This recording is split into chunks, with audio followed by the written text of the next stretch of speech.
It was the phone call that would change everything. A last-minute house showing, a client she wasn't expecting, a routine appointment, just one quick stop before heading home. Or so she thought. Because it wasn't a showing at all, it was a trap. In every murder investigation, one question guides everything. Who had the motive, the means, and the opportunity? It's the question detectives ask when the trail runs cold. It's what turns random evidence into a case and a suspect into a killer. In today's story, we're breaking down a case that seemed picture perfect on the outside. But when the truth came out, it was fueled by obsession, jealousy, and premeditated violence. This is not just a story about murder. It's about control, about rage, about what happens when fame and ego collide and someone doesn't walk away. Let's investigate. On New Year's Eve 2019, Monique Baugh, a young real estate agent and mother, was lured to a fake appointment in the Minneapolis area. What happened next was not spontaneous. It was planned, coordinated, and ruthless. This is the story of Monique Baugh and the crime that turned trust into a weapon. Monique was 28 years old. She was a licensed real estate agent, a hard worker, and a devoted mother. Friends described her as ambitious, professional, and caring, someone who took pride in her career and loved her family deeply.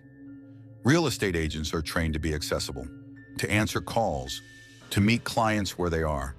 That accessibility would be exploited.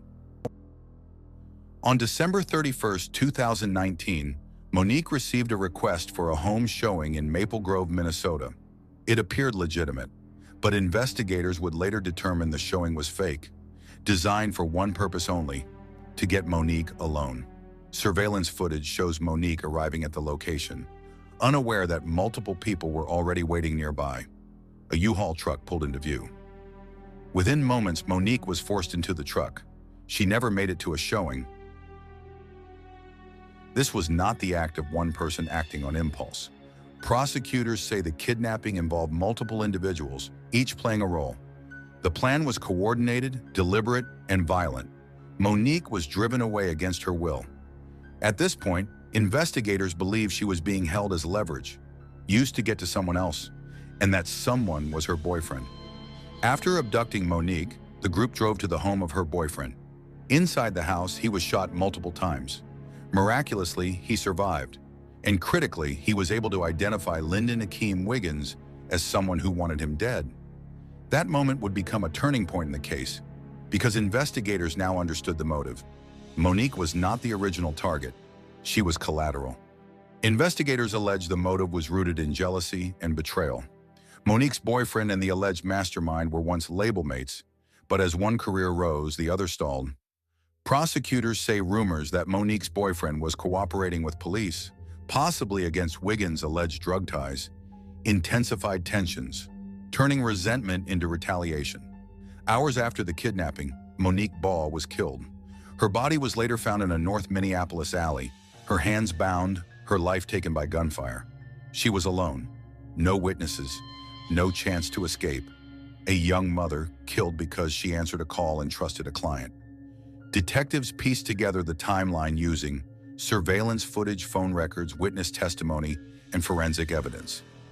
Everything pointed back to Lyndon Wiggins as the architect of the plot. Investigators described the crime as methodical, a chain of decisions that began long before Monique ever arrived at that house. According to prosecutors, the violence against Monique Baugh was rooted in an alleged act of retaliation. Investigators say Lyndon Wiggins believed Monique's boyfriend had cooperated with law enforcement, or snitched, in a prior matter involving Wiggins. While the exact details of that cooperation were not the focus of the trial, prosecutors argued that Wiggins viewed it as a betrayal that demanded punishment. But instead of confronting the boyfriend directly, the plan took a darker turn. Authorities allege Wiggins orchestrated a plot that used Monique as leverage, luring her through a fake real estate showing in order to draw the boyfriend out, intimidate him, and ultimately retaliate against him. In this theory, Monique was never the intended target. She was a means to an end. Prosecutors described the plan as calculated and layered. First, Monique was isolated, called to a location under the guise of a legitimate showing. Then she was abducted and held while the group moved to the boyfriend's home. The goal, investigators say, was control, to force a confrontation and deliver a message. When the attempt on the boyfriend's life failed, when he survived the shooting, the plan began to unravel, and that's when Monique's fate was sealed. Authorities believe that once she could no longer serve a purpose, the violence escalated to its final and most irreversible act. In court, this alleged motive was critical. It supported the prosecution's argument that the crime was premeditated, the violence was instrumental, not emotional, and Monique's murder was the result of a retaliatory plot, not a spontaneous act. This theory helped jurors understand why multiple people were involved and why the violence unfolded in stages rather than all at once. Wiggins and several co-defendants were arrested and charged with first-degree premeditated murder, kidnapping, and attempted murder. The legal process was complex. Initial convictions were later overturned due to procedural issues, but the case did not end there. In a retrial, prosecutors again laid out the evidence. The fake showing the coordinated kidnapping, the attack on Monique's boyfriend, and Monique's murder. The jury found Lyndon Wiggins guilty. He was sentenced to life in prison without the possibility of parole. The court described him as the architect of the crime. Monique Baugh's murder changed how many real estate professionals approach safety. It forced the real estate industry to confront a harsh reality. Agents often meet strangers in isolated settings with little protection. After her death, brokerages and realtor associations placed renewed emphasis on safety, encouraging agents to verify clients, meet new contacts in public first, share showing details with others, and avoid solo or late-night showings. Her case became a turning point, reminding the industry that convenience should never outweigh personal safety. But it also highlights a broader truth. Women are often targeted not because of who they are, but because of who they're connected to. Monique was doing her job. She followed protocol. She trusted the system, and it failed her. Some of you know, but for those of you who don't, I am in real estate, and I feel truly blessed. My boyfriend and I couldn't get enough of our two girls. Monique Baugh didn't disappear. She was lured, she was used, and she was killed. Her story is not just a tragedy, it's a warning. I do believe some things are unforgivable, and the way that Monique was ambushed, kidnapped, tortured, and murdered was one of them. Baugh's mom, Wanda, sharing her heartbreak at the sentencing. Saying life is hard without Monique is an understatement.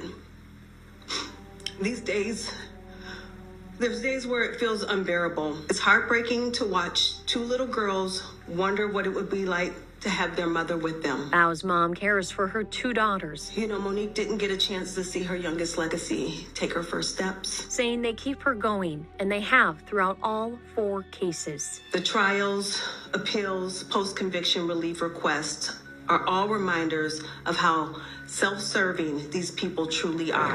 After 5 years of a revolving courtroom door, the legal process finally coming to a close. All we want now is for this defendant and all others involved to spend the rest of their lives in prison and then burn in hell after.